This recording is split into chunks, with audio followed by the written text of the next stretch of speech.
Olá, eu sou o Bruno Natal, apresentador do podcast Resumido sobre o impacto da tecnologia em todos os aspectos das nossas vidas, e esse aqui é o Resumido Tech Invest, que traz tudo o que você precisa saber sobre as oportunidades de investir em ativos de tecnologia fora do Brasil, nos Estados Unidos, no resto do mundo. Não deixe de conferir também o nosso novo painel com o desempenho de todas as ações que são comentadas por aqui. Se você quiser acessar, é só você se cadastrar em resumido.cc/painel RTI. Tem um link clicável aqui na descrição do episódio para ficar mais fácil. Lá você também encontra o link para assinar a newsletter Resumido Tech Invest. Não deixe de assinar.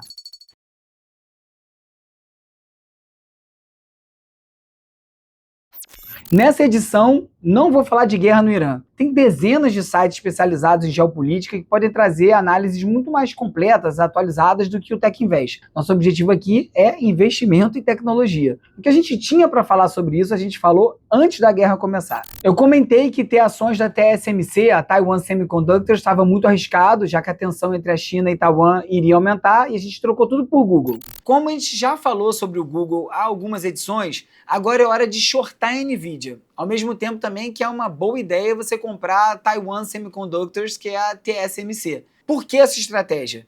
Isso aí foi inspirado num trade vencedor que lá por volta de 2019 recomendou comprar uma fabricante de latas de cerveja e shortar uma grande companhia também de cerveja. A tese era que as pessoas seguiriam cada vez consumindo mais cerveja e outras bebidas, mas que por causa da competição entre as cervejarias artesanais, as outras bebidas vendidas em lata, a grande cervejaria estaria supervalorizada e a perigo. Aqui a ideia é a mesma.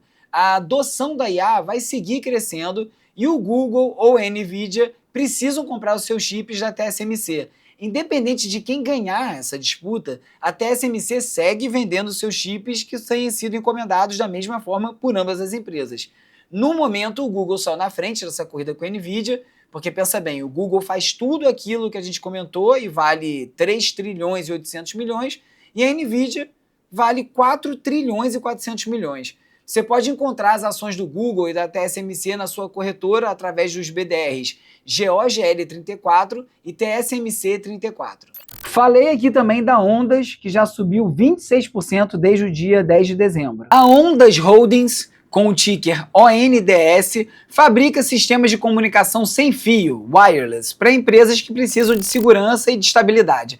Se você já reclama quando a sua internet cai em casa, imagina um hospital que depende da conexão para realizar uma cirurgia robótica remota, um data center, um aeroporto, sistemas de drones militares. Então, essa é a história. O market cap da Ondas é de 3 bilhões e 400 milhões de dólares e a receita do terceiro trimestre de 2025 foi de 10 milhões de dólares, 6 vezes maior do que a do ano anterior. Na nossa newsletter você encontra mais informações sobre essa opção. Então, com conectividade sendo um assunto tão em voga, a Ondas pode ser uma boa oportunidade. Assina a newsletter Resumido Tech Invest, se você não assinou ainda, que lá tem todos os detalhes de como tirar proveito dessa oportunidade.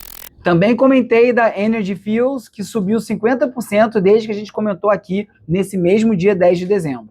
A Energy Fuels, com o ticket UUUU, é uma das poucas empresas de minerais de terras raras baseada nos Estados Unidos. É a maior produtora de urânio, por exemplo, que é utilizado como combustível nas usinas nucleares americanas. Além de 10 dos 50 minerais considerados críticos para tecnologias atuais e futuras. Também falei da fabricante de drones Unusual Machines, que ganhou um contrato com o Pentágono e recebeu investimento de um dos filhos do Trump, depois que a gente comentou sobre eles aqui. Desde então ela já subiu 43%. A Unusual Machines, o ticker é UMAC, é uma potencial concorrente da chinesa DJI, a grande fabricante de drones, só que baseada nos Estados Unidos. A indústria de drones para diversão, cinema e outras aplicações não militares está focada na China e a Unusual tenta ser a primeira empresa baseada nos Estados Unidos e inclusive aproveitando essas restrições impostas pelo país às fabricantes chinesas. É bem embrionária ainda, com market cap de 416 milhões de dólares,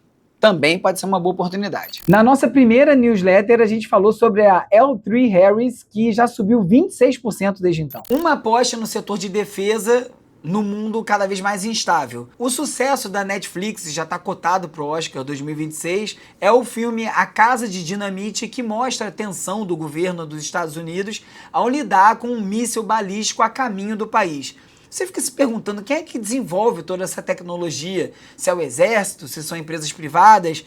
E uma empresa com boa visibilidade no universo de defesa, que está preparada para um cenário de aumento das tensões internacionais, é a L3 Harris, com valor de mercado próximo de 50 bilhões de dólares e um recente mega contrato de mais de 2 bilhões na Coreia do Sul e um portfólio que cobre sistemas críticos. Ela representa uma forma de apostar na mega tendência de segurança global. E o mais importante disso tudo é que essas ações não chegaram a esses resultados depois do início do conflito. Todas elas subiram meses antes da guerra no Irã começar. Você deve até estar vendo algumas matérias sobre as ações que vão subir com a guerra ou como proteger seus investimentos. Pode esquecer tudo isso. Dava para prever que o mundo estava se tornando um lugar mais propenso a conflitos e por isso aqui no Tech Invest a gente fez o dever de casa e a gente foi recomendando o que evitar ou shortando alguns ativos. Nesse momento, se você não tem informação privilegiada ou não está fazendo lobby por aí com algum banco central, é impossível prever o que vai acontecer. Falando em informações privilegiadas, eu tenho uma história bem interessante hoje. Ray Dalio. Você já deve ter ouvido falar dele, né? Eu sei que você deve ter até o livro Princípios do Ray Dalio na estante. Talvez você já tenha assistido aquele vídeo de 30 minutos sobre como a economia funciona, que é muito bom, aliás. Ou então, pode ser que na sua cabeça o Ray Dalio seja o maior investidor do planeta, o filósofo de Wall Street, o cara que previu a crise de 2008, quando todo mundo estava dormindo. Mas essa história está incompleta. Eu acabei de ler O Rei dos Investimentos, o lado oculto de Ray Dalio, do jornalista Rob Copeland, do New York Times, que conta melhor a história de como o Ray Dalio surgiu. O livro é resultado de centenas de entrevistas com ex-funcionários, documentos internos do fundo do Ray Dalio, o Bridgewater, e o próprio Ray Dalio, claro, odeia o livro, que geralmente é um bom indicador de que tem coisa importante ali dentro. Então, para começar, vamos destruir o mito. Ray Dalio não é, nem nunca foi um stock picker brilhante, um mago do câmbio ou um oráculo do crédito. O que o Dalio sempre foi, desde o começo da carreira, é um profeta do apocalipse. Em 1982, o Dalio foi ao programa Wall Street Week, que era o maior programa de finanças da TV dos Estados Unidos na época, e ele declarou com toda a convicção do mundo que os Estados Unidos estavam prestes a entrar numa depressão econômica. Ele escreveu artigos em jornais, deu entrevista, até testemunhou no Congresso dos Estados Unidos, investiu todo o dinheiro da Bridgewater nessa tese. E ele errou feio. O mercado disparou, os Estados Unidos entraram nos maiores 18 anos de crescimento não inflacionário da história. A Bridgewater quase faliu, o Dalio teve que demitir todo mundo, ficou sozinho na empresa e precisou pedir 4 mil dólares emprestados para o pai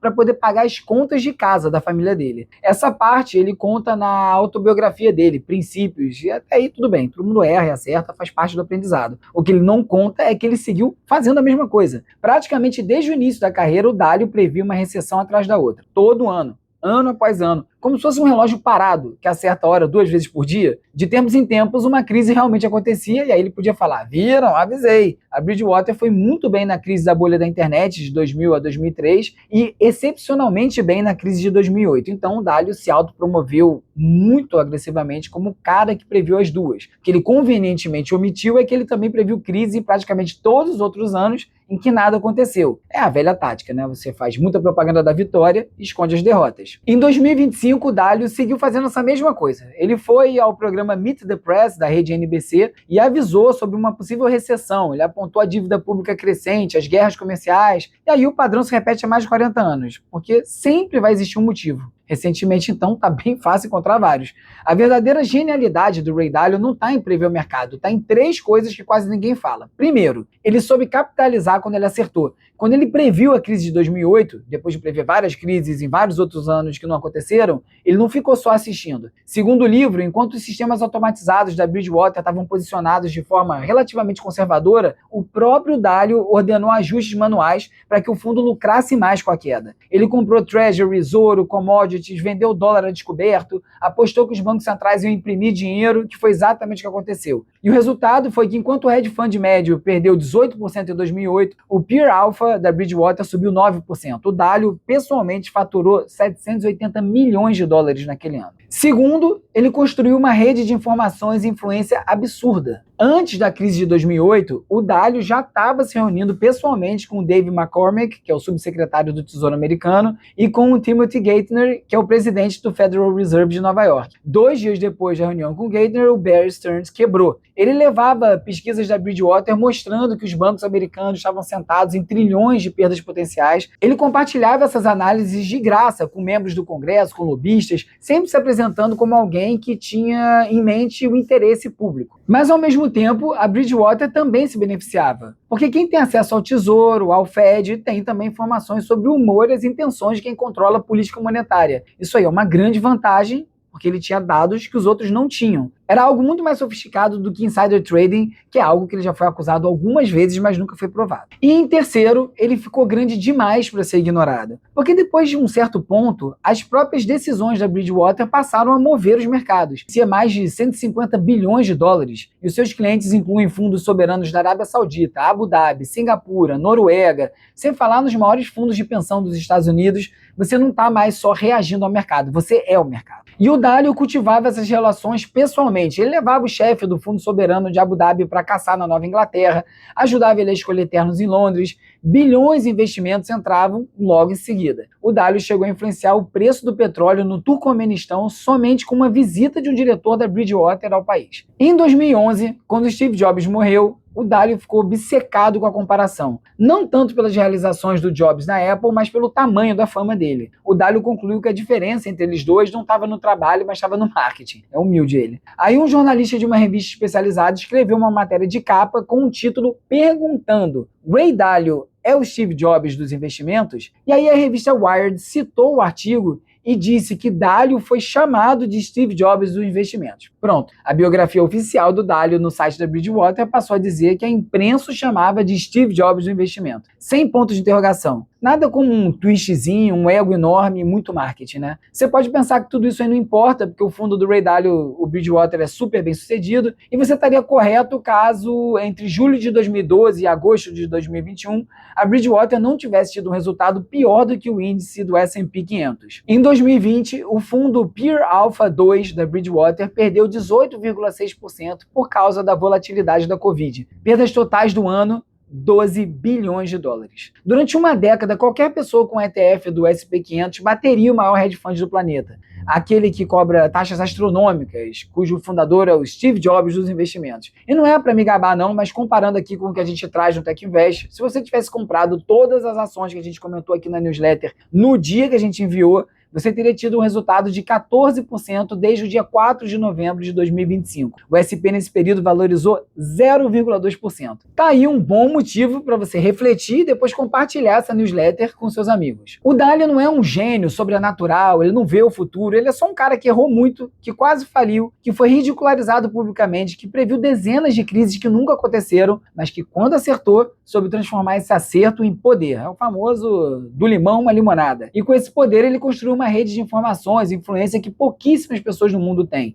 Para quem investe, para quem acompanha aqui o TechInvest, a lição é dupla. Primeiro, desconfie de profecias, mesmo das que vêm de bilionários famosos. Se alguém prevê uma crise todo ano, eventualmente vai acertar, e quando acertar vai dizer que é um gênio. E segundo, a verdadeira vantagem no mercado nem sempre está em ser um ótimo analista ou um stock picker. Está no acesso à informação que os outros não têm e nas relações com quem toma decisões. Se você não tem isso, você já sai com uma desvantagem enorme. Logicamente, eu estou sendo irônico. Ninguém tem esse tipo de acesso e quem tem normalmente não é por meios legais. O que resta é você estar bem informado em newsletters como o resumido TechInvest. Todo mágico tem um truque e o truque do Dalio não era prever o futuro, era fazer todo mundo acreditar que ele previa. Eu e você também temos um truque. Uma vantagem em relação ao Ray Dalio, a Warren Buffett e a todos os grandes fundos de investidores do mundo. A gente tem pouco dinheiro. É isso, porque perto deles tudo é pouco. Não adianta você tentar me convencer do contrário, que você tem dinheiro, que perto deles você não tem. Na edição da semana que vem eu te conto qual é essa vantagem e como utilizar esse poder. Principalmente em momentos de volatilidade e incerteza como esse que a gente está vivendo agora. Eu prometi que não ia comentar sobre a guerra, mas eu vou deixar aqui um trecho que eu li essa semana na newsletter do Andrew Locknoff, que resume bem. Abre aspas. A única informação que importa é quanto tempo esse conflito vai durar. O Estreito de Hormuz é responsável por 20% de todo o petróleo do mundo. Quanto mais tempo ele ficar fechado, menor a oferta e maior a chance do barril de petróleo passar de $100. Se isso acontecer, a inflação vai disparar, os bancos centrais vão desistir de baixar taxas de juros, pode até subir essa taxa, os investidores então trocam o risco das ações pelos títulos públicos e nesse cenário as ações desabam. Fecha aspas. E se você reparou, essa é a primeira edição onde eu não comentei sobre nenhuma oportunidade de investimento em ação. O nível de incerteza está muito alto e por isso a gente montou uma carteira para ser resiliente o suficiente para a gente esperar mais uma semana. Qual será o mundo que a próxima edição dessa nossa newsletter vai encontrar, né? Por hoje é só. Não deixe de acessar o nosso painel para conferir todos os detalhes das ações comentadas por aqui, resumido.cc/painel RTI. É só clicar no link na descrição do episódio. E se você quiser saber onde encontrar essas ações no Brasil, a estratégia de quando entrar, quando sair, assine a newsletter Resumido Tech Invest para saber todos os detalhes. Tem o link também na descrição do episódio, é só clicar e assinar. Também não deixe de seguir o Resumido Tech Invest nas redes sociais, para ser o primeiro a saber das notícias. @Resumido Tech Invest no Instagram e no YouTube. Muito obrigado e até o próximo Resumido Tech Invest.